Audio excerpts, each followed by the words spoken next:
మకర రాశిలో మీరు జన్మించారా? అలా జన్మించిన వారు ఈ వీడియోను చివరి వరకు చూడండి. హాయ్ అండి, అందరూ ఎలా ఉన్నారు? నేను మీ కిరణ్ చంద్ర, న్యూమరాలజిస్ట్.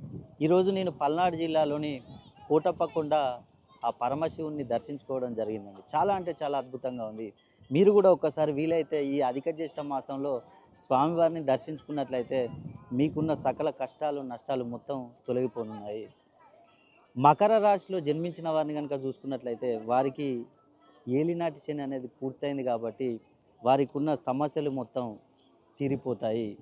ఏ విధంగా చూసుకున్న వారికి వివాహపరంగా, అదేవిధంగా సంతానం లేని వారికి సంతానం, ఉద్యోగం కోసం ప్రయత్నం చేసేవారికి కొత్తగా ఉద్యోగాలు లభించే అవకాశాలు ఎక్కువగా ఉన్నాయి. ఎన్నో సంవత్సరాల నుంచి ప్రమోషన్ల కోసం ఎదురు చూసేవారికి ఈ సంవత్సరం ప్రమోషన్లు వచ్చే అవకాశాలు ఉన్నాయి. అదేవిధంగా విదేశీ ప్రయాణం చేయాలనుకుంటారు. అలాంటి వారికి ఈ సంవత్సరం వారి కోరికలు నెరవేరనున్నాయి. కొత్తగా వ్యాపారాలు చేయాలనుకునే వారు కూడా ఏ వ్యాపారమైనా దేనికి సంబంధించిన వ్యాపారమైనా సరే, కన్స్ట్రక్షన్, రియల్ ఎస్టేట్, ఫుడ్‌కు సంబంధించిన వ్యాపారం, ఇలా ఏ వ్యాపారం చేసినా కూడా మకర రాశి వారికి అద్భుతమైన విజయాలు సాధించే అవకాశం ఉంది.